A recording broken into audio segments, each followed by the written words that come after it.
tarde. Boa tarde. O IBGE divulga um raio-x da mulher no mercado de trabalho. A participação feminina em cargos de chefia diminui. E o salário médio ainda é menor que o dos homens. A intervenção na segurança do Rio. O Exército volta à Vila Kennedy e derruba mais uma vez barreiras erguidas a mando de traficantes. Em entrevista exclusiva à TV Globo, o interventor Braga Neto fala sobre o modelo de segurança para o Estado. OPPs que não tiverem apresentando um rendimento serão retiradas, outras serão fortalecidas. Promotores descobrem quartos de motel na cadeia de Benfica, onde estão presos da Lava Jato. O ministro Luiz Roberto Barroso, do STF, manda investigar como advogados de Temer tiveram acesso a dados sigilosos de um inquérito contra o presidente. Menos dinheiro e muita burocracia. Uma combinação que deixa pacientes com doenças raras sem remédios para fazer o tratamento. Em Minas Gerais, a polícia prende 4 pessoas pela venda de um bebê. Investiga se quadrilhas especializadas estão envolvidas no crime. O Jornal Hoje está começando. O presidente Michel Temer não comentou toda essa polêmica envolvendo a quebra de sigilo. Ele se reuniu de manhã com prefeitos das capitais para tratar de segurança pública. Vamos ao vivo a Brasília. Quem tem as informações é a Marina Franceschini. Oi, Marina, boa tarde. Oi, Doni, Sandra, boa tarde a todos. Pois é, o presidente Michel Temer, na abertura, fez um discurso e não comentou o pedido de quebra de sigilo. Ele pediu a mobilização dos prefeitos contra a violência. Disse que a segurança pública é um tema fundamental, que o governo não vai invadir competências, mas quer a interação entre estados, municípios e a União. Pediu que os prefeitos se reúnam com as polícias e também com representantes das comunidades para discutir ações locais contra a criminalidade nas cidades e nos bairros. Falou que isso seria uma espécie de recado para os bandidos que passariam a temer a reação das autoridades. Sugeriu também uma maior participação das guardas municipais, que foram criadas para proteger patrimônio público, mas que podem ajudar a prevenir crimes atuando nas ruas. Para os municípios, o governo ofereceu um financiamento de 10 bilhões de reais. Esses recursos foram anunciados já na semana passada, quando o presidente Michel Temer recebeu governadores, ou seja, fazem parte da linha de crédito de 42 bilhões de reais disponibilizada para os estados. O governo diz que esse dinheiro deve ser liberado entre maio e junho, se os projetos encaminhados pelas prefeituras forem aprovados pelo BNDES, de onde vem a maior parte do financiamento.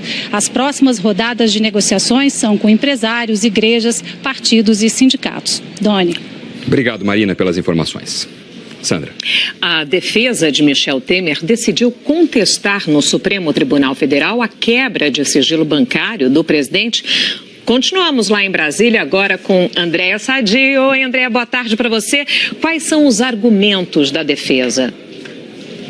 Oi, Sandra, boa tarde para você, boa tarde a todos. Olha, a defesa, ela argumenta o seguinte, que ela conseguiu essas informações, pelo Diário Eletrônico da Justiça, também pelo site do Supremo Tribunal Federal e pela informação, pela divulgação na mídia de que a Procuradora-Geral da República, Raquel Dodge, já havia pedido quebra de sigilo neste inquérito ainda em dezembro. E por isso, na versão da defesa, não houve vazamento. É isso que eles vão alegar hoje no Supremo. Bom, a defesa pediu acesso lá no Supremo a 3 petições que estão em segredo de justiça.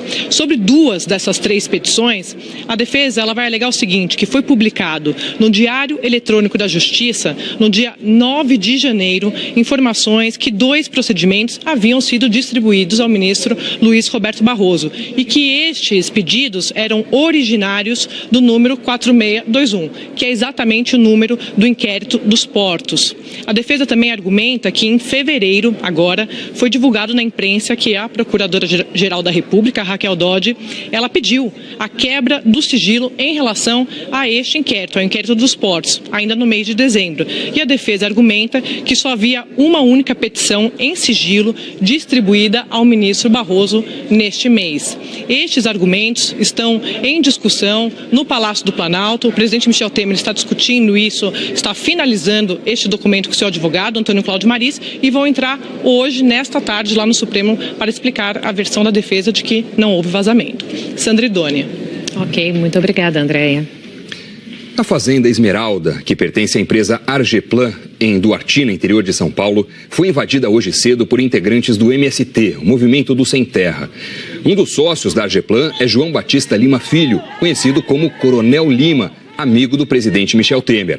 Os 350 invasores querem que a fazenda seja destinada à reforma agrária. Foi a terceira invasão na propriedade desde 2016. Segundo o MST, a fazenda Esmeralda pertence ao presidente Temer, que nega. A Argeplan já conseguiu na justiça a reintegração de posse. A Polícia Militar, por enquanto, está apenas acompanhando a movimentação no local. Uma inspeção do Ministério Público do Rio de Janeiro descobriu 4 quartos como os de um motel dentro da cadeia pública de Benfica.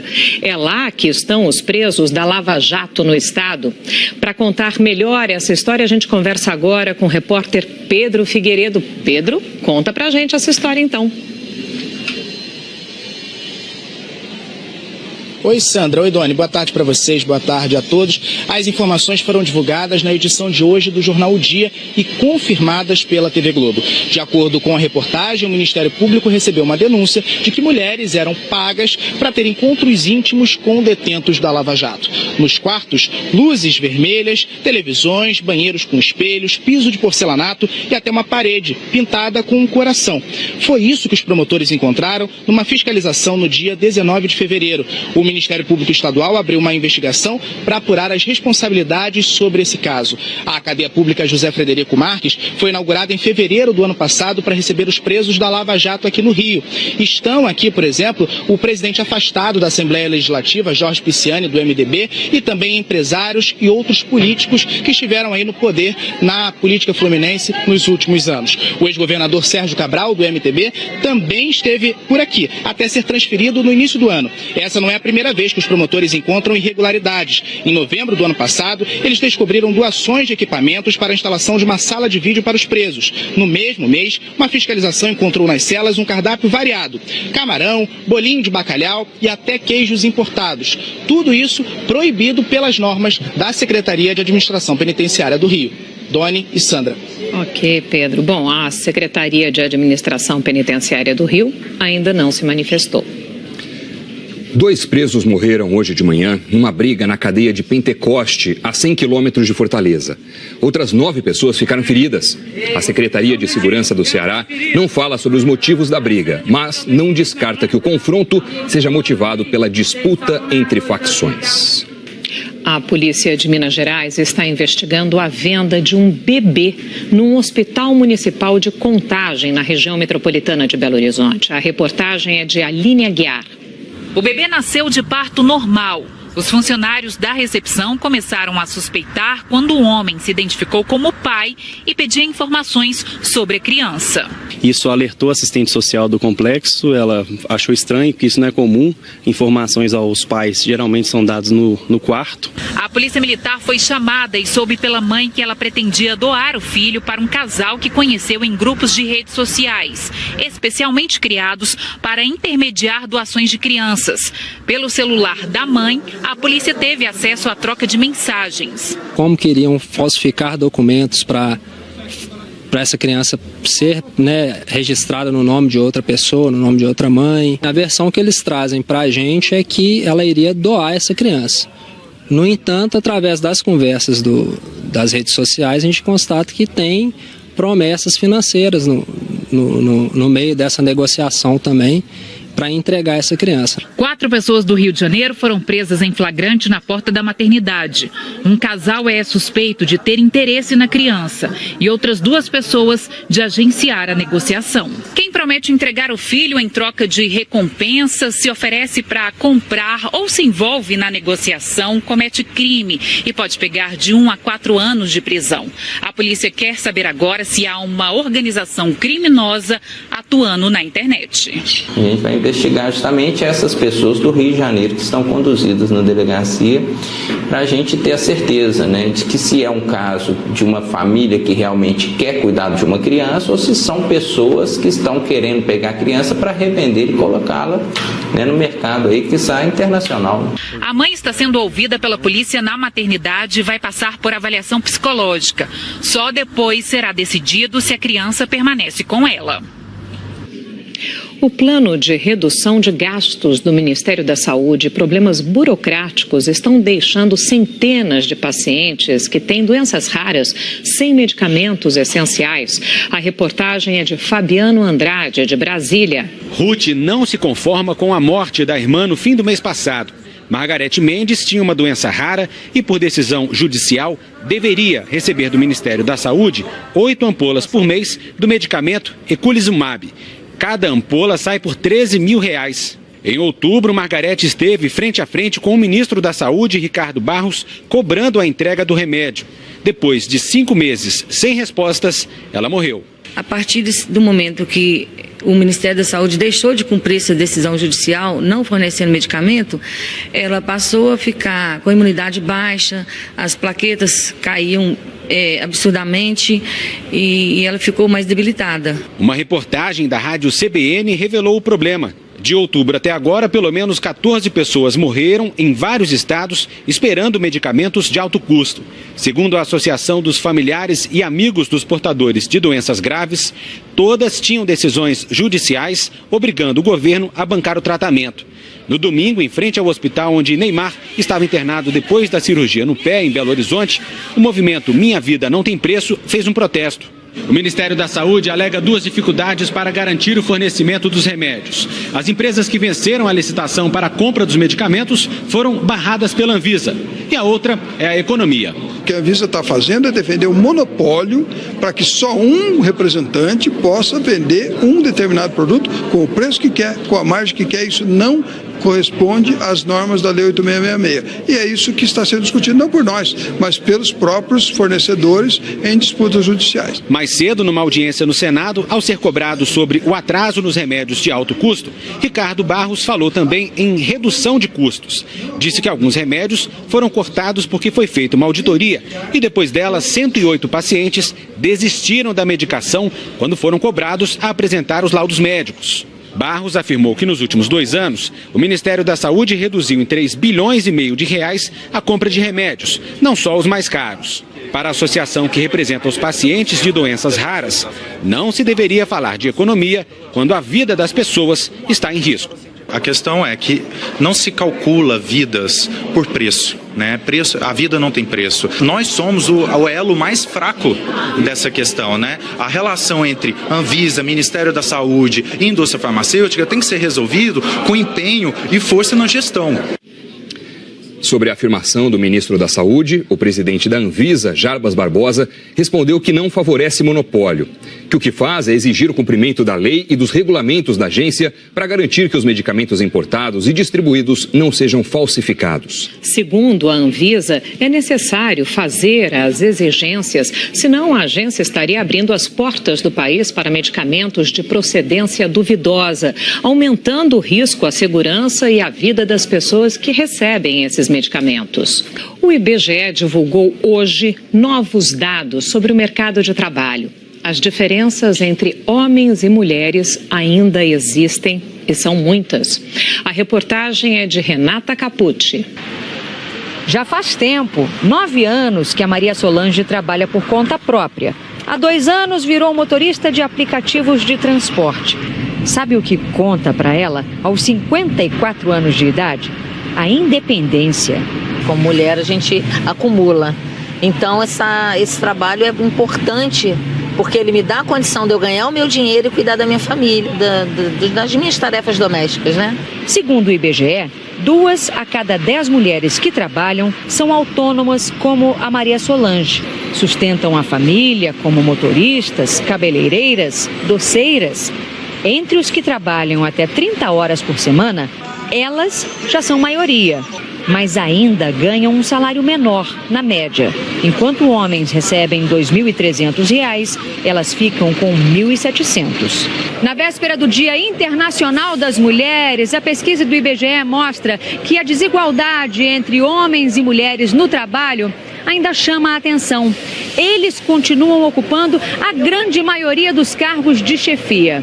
Mas essa diferença é menor quando se olha para as mulheres mais jovens.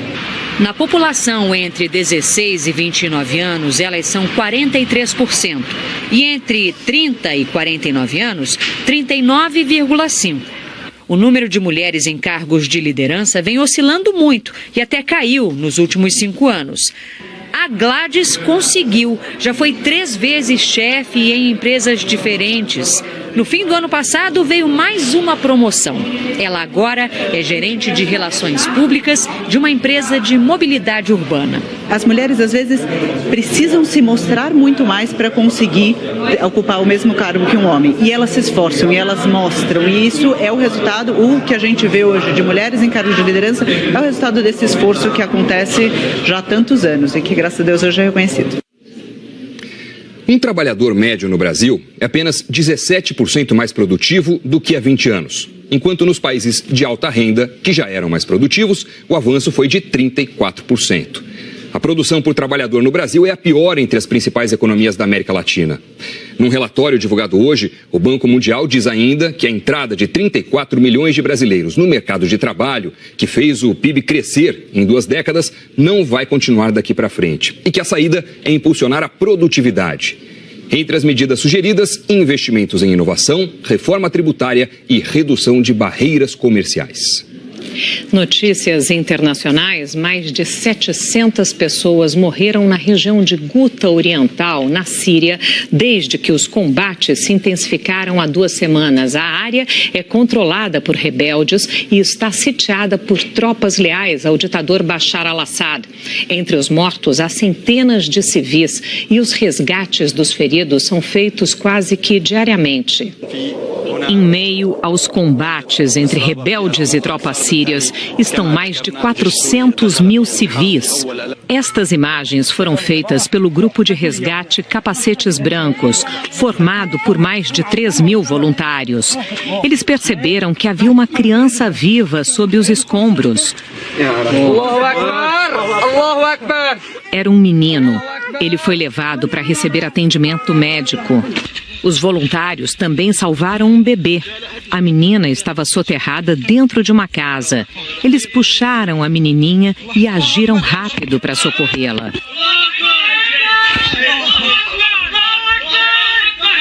Não há informação sobre o estado de saúde dessas 2 crianças. Guta Oriental é uma região nos arredores da capital da Síria, Damasco. Até agora, segundo o Observatório Sírio de Direitos Humanos, o exército sírio e seus aliados conquistaram 1/3 do território que era controlado por rebeldes. E o relatório anual da ONU sobre direitos humanos, divulgado hoje em Genebra, criticou duramente o governo de Bashar al-Assad na Síria. A reportagem é da correspondente na Suíça, Bianca Rotier. Uma nova fase de horror. Foi com esses termos que o Alto Comissário das Nações Unidas abriu os comentários sobre o drama na Síria. O governo sírio afirma que está tomando todas as medidas para proteger os civis, mas essas alegações são francamente ridículas, afirmou Zeid Raad al-Hussein. O alto comissário prevê um apocalipse na Síria, segundo ele, planejado e executado pelo regime, aparentemente com o total apoio de aliados estrangeiros. A preocupação com a Síria está longe de ser a única do alto comissário da ONU. Isso ficou claro no relatório anual apresentado por Zeid Raad al-Hussein ao Conselho de Direitos Humanos em Genebra, aqui na Suíça. O alto comissário denunciou o que acredita ser genocídio e limpeza étnica contra muçulmanos da minoria Rohingya em Mianmar. Ele também se disse chocado com relatos de imigrantes detidos no sul dos Estados Unidos em condições abusivas. Al-Hussein criticou ainda políticas de países europeus para vetar a entrada de imigrantes no continente e se mostrou alarmado com a possibilidade de que crimes contra a humanidade possam ter sido cometidos na Venezuela. Para o alto comissário, não existem condições mínimas no país para a realização de eleições presidenciais, convocadas para o dia 20 de maio. No relatório, o alto comissário disse que está preocupado com o uso das Forças Armadas para combater o crime no estado do Rio e também falou que as Forças Armadas não estão preparadas para atuar em segurança pública. O Exército está fazendo uma operação na favela de Vila Kennedy, no Rio de Janeiro. 900 militares cercam a comunidade. O exército usou tratores para mais uma vez derrubar as barricadas montadas pelo tráfico. Essa é a quarta vez em 12 dias que as Forças Armadas derrubam esses bloqueios. 16 foram retirados no sábado passado, mas foram recolocados por ordem dos traficantes assim que os militares foram embora. Hoje, os militares revistavam quem chegava de carro ou de moto e checavam a documentação. Quem estava a pé também era abordado. Os militares pedem que a população faça denúncias anônimas sobre a presença de criminosos na comunidade. E o interventor federal da Segurança do Rio de Janeiro, general Braga Neto, disse hoje que a experiência na Vila Kennedy vai ser usada como um modelo. A declaração foi dada hoje numa entrevista exclusiva aos repórteres Carlos Dilanoy e Tíndaro Menezes. Desde o dia 16 de fevereiro, o general Walter Braga Neto é interventor federal na Segurança Pública do Rio. Foi convidado para assumir o cargo pelo presidente Michel Temer. Tem poderes equivalentes ao de governador na área da segurança. Aos 61 anos, o general 4 estrelas já chefiou a inteligência do Exército, coordenou a segurança nos Jogos Olímpicos e acumula o Comando Militar do Leste. Nesta entrevista, o general falou sobre os desafios de combater o crime e reduzir os índices de violência em menos de um ano. E também analisou as recentes operações na favela Vila Kennedy, na zona oeste da cidade. Nós estamos na comunidade de Vila Kennedy, Vila Aliança e Coreia, exatamente trabalhando como a primeira ação de intervenção em que nós vamos trazer todo o Estado para dentro da comunidade. Quando eu falo Estado, não é somente a parte policial. A parte policial é importante para dar segurança, mas é o restante dos serviços que o Estado e o município têm que prestar. Houve debate sobre a legalidade de mandados de busca e apreensão e também sobre a checagem da identidade de moradores, né? O chamado fichamento, o sarqueamento. O senhor está seguro da legalidade desses instrumentos? Acha que eles são imprescindíveis? O que já foi feito antes, e é legal, tá? É expedir um mandato que me dê uma pequena área em que eu entre com o mandato. Não é um mandato coletivo, é um mandato para aquelas casas do entorno, pela dificuldade de você trabalhar dentro da comunidade. Não há fichamento de ninguém. O que há é uma checagem se existe mandado em aberto sobre aquela pessoa. A decisão é de manter as UPPs que já existem ou algumas UPPs serão extintas? A decisão é pegar o estudo que existe sobre o UPP, que já vinha sendo feito na gestão do Roberto Sá. UPPs que não tiverem apresentando um rendimento serão retiradas, outras serão fortalecidas. Tá? Mas vai depender do estudo que for feito. Quando é que as pessoas, os cidadãos, vão ver mais polícia na rua e também quando vão chegar os novos carros e equipamentos prometidos pela intervenção? Existe uma previsão de que em meados de abril já cheguem as primeiras 200 viaturas, num total de aproximadamente 1.000. O gabinete de intervenção está chamando hoje, inclusive na parte da tarde, a Polícia Militar, para que nós façamos um estudo de pessoal para otimizar o pessoal que já existe, né? E ver o que pode ser feito no tocante a retorno de pessoal que está cedido. Não é o retorno de todos, mas nós vamos analisar esse retorno desse pessoal. Agora, novas contratações, eu não posso gerar, vamos dizer, dívidas que o governador não possa pagar. Ontem, o interventor anunciou mudanças no comando das polícias. O novo chefe da Polícia Civil é Rivaldo Barbosa, que já chefiou a inteligência da Secretaria de Segurança e foi diretor da Divisão de Homicídios. Para o comando da PM, foi nomeado o coronel Luiz Cláudio Laviano, ex-comandante do Batalhão de Operações Especiais, o BOP, coordenador das unidades de Polícia Pacificadora e chefe da Guarda Municipal do Rio. O secretário de Administração Penitenciária, David Anthony, foi mantido no cargo, mas o interventor prometeu mudanças nos presídios do Estado. A determinação que já foi dada, inclusive, é trabalho de inteligência coordenado entre todas as agências, nós trabalharmos a inteligência em cima dos presídios para identificarmos as regalias, retirarmos as regalias, haver essa questão do bloqueio de celulares, impedir a comunicação externa desses presos. Nós vamos trabalhar em cima disso aí. Isso é um problema que envolve justiça, para tirar aquele preso que não precisa estar preso, né? E construção de novos presídios. A seguir, a previsão do tempo para todo o Brasil. E um vulcão em atividade no sul do Japão. A gente volta já.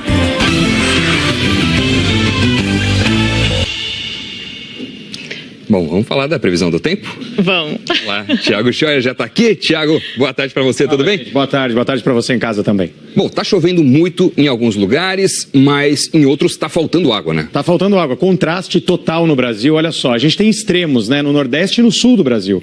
Nesses lugares até choveu esse ano, mas nada que revertesse a situação da seca, que já dura alguns meses. Apesar desse ano estar chovendo mais que a média em Pernambuco, olha isso aqui, a seca tá brava por lá, 124 municípios em situação de emergência, 55 ficam no sertão do estado e 69 no agreste. Agora a gente viaja para o Rio Grande do Sul. Por lá, na campanha e também no sul do estado, 27 cidades em emergência, situação, e o prejuízo na agropecuária chega a R$1 bilhão. Por causa de tudo isso, os moradores de Bagé, que fica na campanha gaúcha, estão sofrendo com racionamento de água há mais de um mês. E o nível dos reservatórios por lá já é o pior dos últimos 5 anos. E olha, vai continuar assim, viu, por lá, por causa dessa alta pressão que você vê aqui, ó, bem no sul do Brasil. A alta pressão joga o ar de cima para baixo e aí seca tudo. Por isso tem tempo firme o dia todo, você vê. No Rio Grande do Sul inteirinho, centro-oeste de Santa Catarina, centro-oeste do Paraná e até numa parte do oeste de São Paulo também. E aqui, ó, entre Pernambuco, pegando parte de Alagoas e também da Paraíba. Em Lagedo, em Pernambuco, vai ser mais um dia de sol bombando sem uma gota d'água, 34 graus. Bagé, no Rio Grande do Sul, 26 graus sem chuva. Jaguarão, também lá no Rio Grande do Sul, 24, tudo seco. Agora, o mapa, a maior parte estava em verde, significa chuva, né? Pois é, chuva, viu, Sandra? Chuva pelo Brasil inteiro, praticamente. Ainda tem aquela combinação, né, de calor e umidade que provoca tudo isso. E também esses dentinhos aqui, ó. Isso aqui é uma frente fria que já está na altura do Rio de Janeiro. Frente fria deixa o céu mais encoberto e provoca a chuva, viu? Na cidade do Rio, você vai ver que os acumulados chegam aos 16 milímetros agora à tarde, em Belo Horizonte 20 e em Porto Velho, muita chuva, 40. Ainda no norte, em Palmas, tem chuva e calor também de 33 graus. Natal 32, aqui em São Paulo chuva com 29, Cuiabá 35 e lá em Floripa 28 graus. E amanhã, chuva ou sol? Amanhã tem um pouquinho de tudo, mas é bom alertar, temporais, tá? Muita chuva nessa área pequena em vermelho aqui, ó, litoral do Rio de Janeiro e também litoral de São Paulo todinho. Atenção, no restante, nessa área em laranja, invadindo o norte do Brasil, também atenção para os temporais, chuva forte. Feito. Valeu, até amanhã. Valeu, Scheuer. Tchau. No sul do Japão, o vulcão Shinmoudake entrou em erupção. A coluna de fumaça atingiu 3.000 metros de altura. 80 voos do aeroporto local tiveram que ser cancelados por causa das cinzas. O Shinmoudake é um dos 110 vulcões ativos do Japão. Você vai ver a seguir a atração do campo. Filhos de agricultores voltam para o interior depois da faculdade para assumir os negócios dos pais. A gente volta já. A feira Expo Direto, em Não Me Toque, no Rio Grande do Sul, traz tecnologia para o campo. Essa feira é uma das mais importantes do agronegócio brasileiro. Veja com a repórter Franciele Alonso. O Jordano sempre soube o que queria para o futuro. Desde pequeno, acompanhando meu pai e meus avós, né, no trabalho aqui fora, isso acho que foi me motivando e fazendo eu criar interesse pelo nosso negócio e pela agricultura. Aos 26 anos, o agrônomo administra mais de 360 hectares de lavouras de soja da família. Tecnologia, sobre maquinário, sobre plantas, agregou muito ao nosso crescimento aqui. A sucessão tem sido uma realidade cada vez mais comum entre os filhos de produtores rurais. Eles crescem, se qualificam e decidem continuar no campo. Do campo para a cidade em busca de conhecimento. Em feiras como a Expo Direto, a família Schiochetti encontra novas tecnologias e inovações para aplicar lá na propriedade. Uma vitrine para se escolher o que tem de melhor para a agricultura. A feira em Nome Toque é uma das mais importantes do país no ramo do agronegócio. Visitantes de todo o Brasil e de mais de 70 países vêm atrás de inovação para o campo.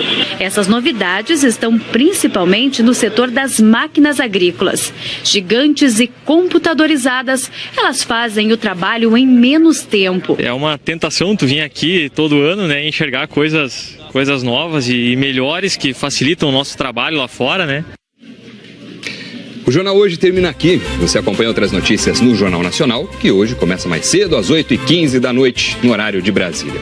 O Futebol na Globo começa depois de O Outro Lado do Paraíso. Uma boa tarde e até amanhã. Tchau. Uma ótima tarde para você.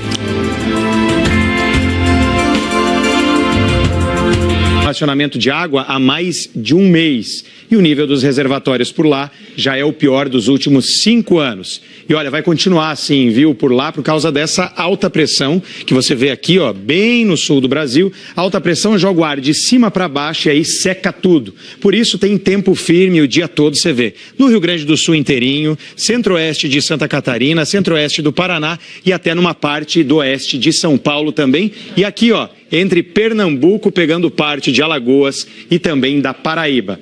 Em Lagedo, em Pernambuco, vai ser mais um dia de sol bombando sem uma gota d'água, 34 graus. Bagé, no Rio Grande do Sul, 26 graus sem chuva. Jaguarão, também lá no Rio Grande do Sul, 24, tudo seco. Agora, o mapa, a maior parte estava em verde, significa chuva, né? Pois é, chuva, viu, Sandra? Chuva pelo Brasil inteiro, praticamente. Ainda tem aquela combinação, né, de calor e umidade que provoca tudo isso. E também esses dentinhos aqui, ó. Isso aqui é uma frente fria que já está na altura do Rio de Janeiro. Frente fria deixa o céu mais encoberto e provoca a chuva, viu? Na cidade do Rio, você vai ver que os acumulados chegam aos 16 milímetros agora à tarde, em Belo Horizonte 20 e em Porto Velho, muita chuva, 40. Ainda no norte, em Palmas, tem chuva e calor também de 33 graus, Natal 32, aqui em São Paulo chuva com 29, Cuiabá 35 e lá em Floripa 28 graus. E amanhã, chuva ou sol? Amanhã tem um pouquinho de tudo, mas é bom alertar, temporais, tá? Muita chuva nessa área pequena em vermelho aqui, ó, litoral do Rio de Janeiro e também litoral de São Paulo todinho. Atenção, no restante, nessa área em laranja, invadindo o norte do Brasil, também atenção para os temporais, chuva forte. Feito. Valeu, até amanhã. Valeu, tchau. No sul do Japão, o vulcão Shinmoudake entrou em erupção. A coluna de fumaça atingiu 3.000 metros de altura. 80 voos do aeroporto local tiveram que ser cancelados por causa das cinzas. O Shinmoudake é um dos 110 vulcões ativos do Japão. Você vai ver a seguir a atração do campo. Filhos de agricultores voltam para o interior depois da faculdade para assumir os negócios dos pais. A gente volta já. A feira Expo Direto em Nome Toque, no Rio Grande do Sul, traz tecnologia para o campo. Essa feira é uma das mais importantes do agronegócio brasileiro. Veja com a repórter Franciele Alonso. O Jordano sempre soube o que queria para o futuro. Desde pequeno, acompanhando meu pai e meus avós, né, no trabalho aqui fora, isso acho que foi me motivando e fazendo eu criar interesse pelo nosso negócio e pela agricultura. Aos 26 anos, o agrônomo administra mais de 360 hectares de lavouras de... Segundo a Anvisa, é necessário fazer as exigências, senão a agência estaria abrindo as portas do país para medicamentos de procedência duvidosa, aumentando o risco à segurança e à vida das pessoas que recebem esses medicamentos. O IBGE divulgou hoje novos dados sobre o mercado de trabalho. As diferenças entre homens e mulheres ainda existem e são muitas. A reportagem é de Renata Capucci. Já faz tempo, 9 anos, que a Maria Solange trabalha por conta própria. Há 2 anos virou motorista de aplicativos de transporte. Sabe o que conta para ela aos 54 anos de idade? A independência. Como mulher, a gente acumula. Então, esse trabalho é importante porque ele me dá a condição de eu ganhar o meu dinheiro e cuidar da minha família, das minhas tarefas domésticas, né? Segundo o IBGE, 2 a cada 10 mulheres que trabalham são autônomas, como a Maria Solange. Sustentam a família como motoristas, cabeleireiras, doceiras. Entre os que trabalham até 30 horas por semana, elas já são maioria, mas ainda ganham um salário menor, na média. Enquanto homens recebem R$ 2.300, elas ficam com R$ 1.700. Na véspera do Dia Internacional das Mulheres, a pesquisa do IBGE mostra que a desigualdade entre homens e mulheres no trabalho ainda chama a atenção. Eles continuam ocupando a grande maioria dos cargos de chefia. Mas essa diferença é menor quando se olha para as mulheres mais jovens. Na população entre 16 e 29 anos, elas são 43%. E entre 30 e 49 anos, 39,5%. O número de mulheres em cargos de liderança vem oscilando muito e até caiu nos últimos 5 anos. A Gladys conseguiu, já foi 3 vezes chefe em empresas diferentes. No fim do ano passado veio mais uma promoção. Ela agora é gerente de relações públicas de uma empresa de mobilidade urbana. As mulheres às vezes precisam se mostrar muito mais para conseguir ocupar o mesmo cargo que um homem. E elas se esforçam e elas mostram. E isso é o resultado, o que a gente vê hoje de mulheres em cargos de liderança, é o resultado desse esforço que acontece já há tantos anos e que, graças a Deus, hoje é reconhecido.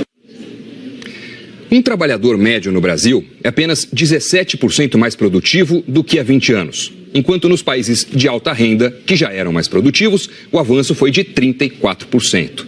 A produção por trabalhador no Brasil é a pior entre as principais economias da América Latina. Num relatório divulgado hoje, o Banco Mundial diz ainda que a entrada de 34 milhões de brasileiros no mercado de trabalho, que fez o PIB crescer em 2 décadas, não vai continuar daí. Está muita chuva nessa área pequena em vermelho aqui, ó, litoral do Rio de Janeiro e também litoral de São Paulo todinho. Atenção, no restante, nessa área em laranja, invadindo o norte do Brasil, também atenção para os temporais chuva forte. Feito. Valeu, até amanhã. Valeu, tchau. No sul do Japão, o vulcão Shinmoudake entrou em erupção. A coluna de fumaça atingiu 3.000 metros de altura.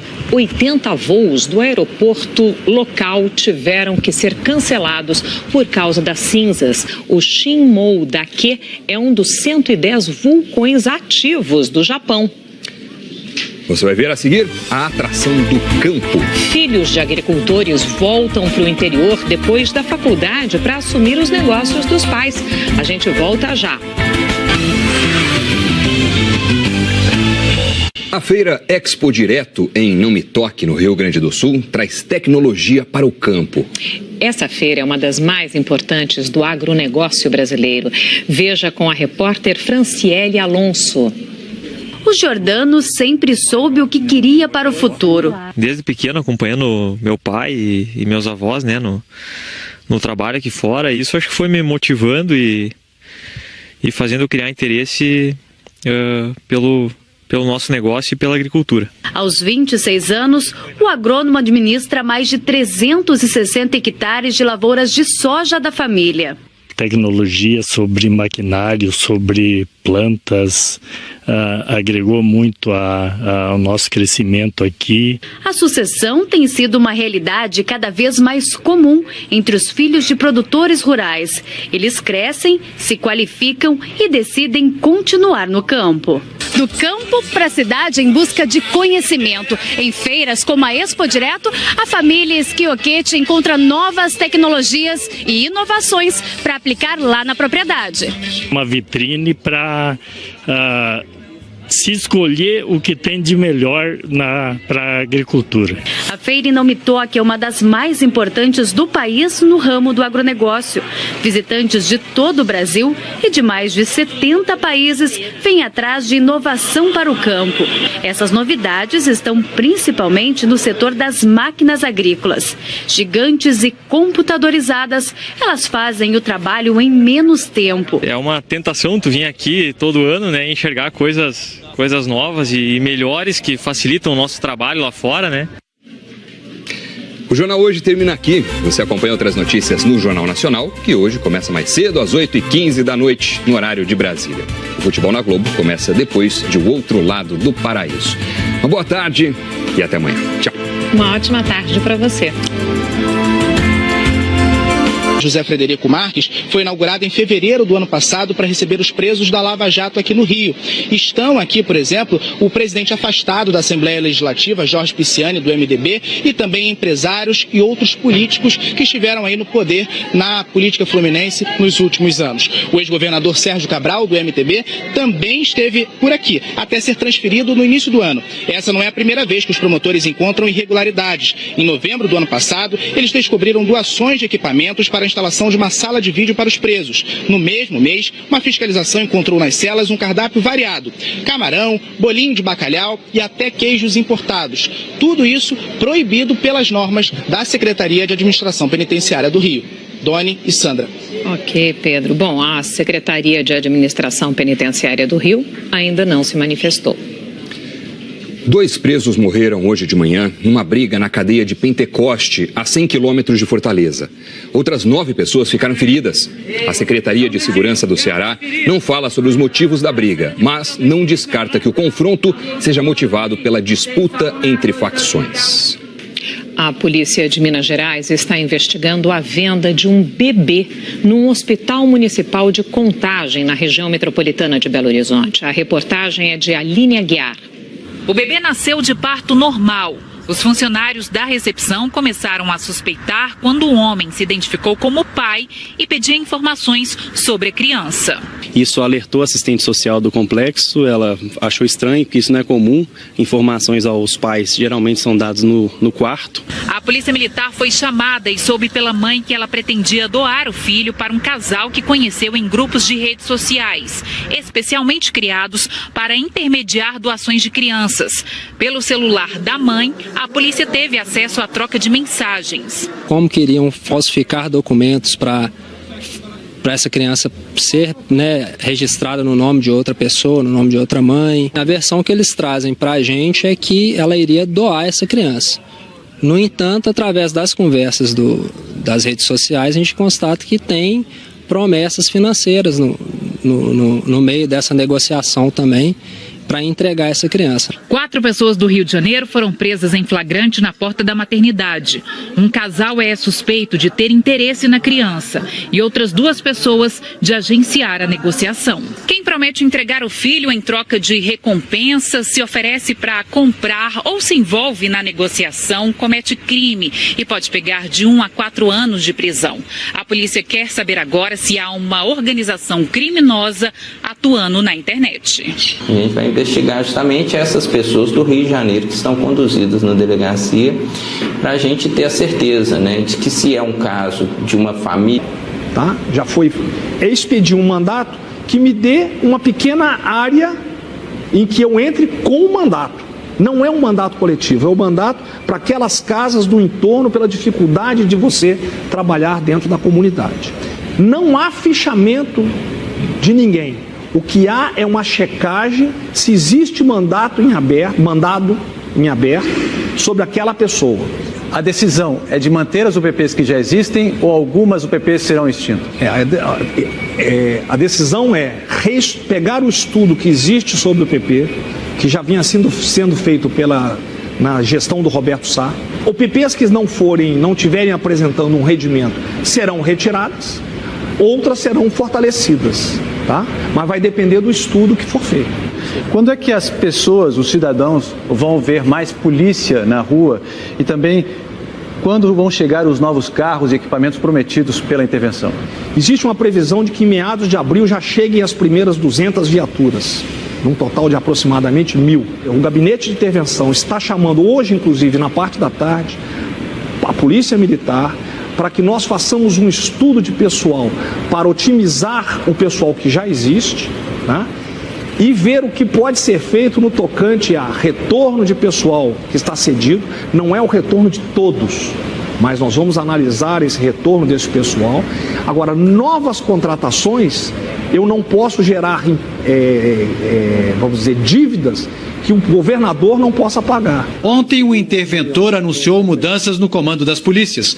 O novo chefe da Polícia Civil é Rivaldo Barbosa, que já chefiou a inteligência da Secretaria de Segurança e foi diretor da Divisão de Homicídios. Para o comando da PM, foi nomeado o coronel Luiz Cláudio Laviano, ex-comandante do Batalhão de Operações Especiais, o BOP, coordenador das unidades de Polícia Pacificadora e chefe da Guarda Municipal do Rio. O secretário de Administração Penitenciária, David Anthony, foi mantido no cargo, mas o interventor prometeu mudanças nos presídios do Estado. A determinação que já foi dada, inclusive, é trabalho de inteligência coordenado entre todas as agências, nós trabalharmos a inteligência em cima dos presídios para identificarmos as regalias, retirarmos as regalias, haver essa questão do bloqueio de celulares, impedir a comunicação externa desses presos. Nós vamos trabalhar em cima disso aí. Isso é um problema que envolve justiça para tirar aquele preso que não precisa estar preso, né? E construção de novos presídios. A seguir, a previsão do tempo para todo o Brasil. E um vulcão em atividade no sul do Japão. A gente volta já. O presidente Michel Temer recebeu governadores, ou seja, fazem parte da linha de crédito de 42 bilhões de reais disponibilizada para os estados. O governo diz que esse dinheiro deve ser liberado entre maio e junho, se os projetos encaminhados pelas prefeituras forem aprovados pelo BNDES, de onde vem a maior parte do financiamento. As próximas rodadas de negociações são com empresários, igrejas, partidos e sindicatos. Doni. Obrigado, Marina, pelas informações. Sandra. A defesa de Michel Temer decidiu contestar no Supremo Tribunal Federal a quebra de sigilo bancário do presidente. Continuamos lá em Brasília agora com Andréa Sadi. Oi, Andréa, boa tarde para você. Quais são os argumentos da defesa? Oi, Sandra, boa tarde para você, boa tarde a todos. Olha, a defesa, ela argumenta o seguinte, que ela conseguiu essas informações, pelo Diário Eletrônico da Justiça, também pelo site do Supremo Tribunal Federal e pela informação, pela divulgação na mídia de que a Procuradora-Geral da República, Raquel Dodge, já havia pedido quebra de sigilo neste inquérito ainda em dezembro. E por isso, na versão da defesa, não houve vazamento. É isso que eles vão alegar hoje no Supremo. Bom, a defesa pediu acesso lá no Supremo a três petições que estão em segredo de justiça. Sobre duas dessas três petições, a defesa ela vai alegar o seguinte, que foi publicado no Diário Eletrônico da Justiça, no dia 9 de janeiro, informações que 2 procedimentos haviam sido distribuídos ao ministro Luiz Roberto Barroso e que estes pedidos eram originários do número 4621, que é exatamente o número do inquérito dos portos. A defesa também argumenta que em fevereiro, agora, foi divulgado na imprensa que a Procuradora-Geral da República, Raquel Dodge, ela pediu a quebra do sigilo em relação a este inquérito, ao inquérito dos portos, ainda no mês de dezembro. E a defesa argumenta que só havia uma única petição em sigilo distribuída ao ministro Barroso neste mês. Estes argumentos estão em discussão no Palácio do Planalto. O presidente Michel Temer está discutindo isso, está finalizando este documento com o seu advogado, Antônio Cláudio Maris, e vão entrar hoje, nesta tarde, lá no Supremo, para explicar a versão da defesa de que não houve vazamento. Sandra e Dônia. Ok, muito obrigada, Andréia. A fazenda Esmeralda, que pertence à empresa Argeplan, em Duartina, interior de São Paulo, foi invadida hoje cedo por integrantes do MST, o Movimento do Sem Terra.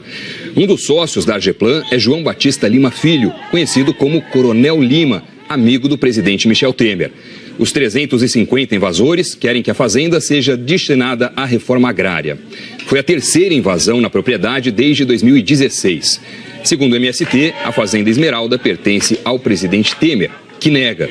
A Argeplan já conseguiu na justiça a reintegração de todo o Brasil e um vulcão em atividade no sul do Japão. A gente volta já.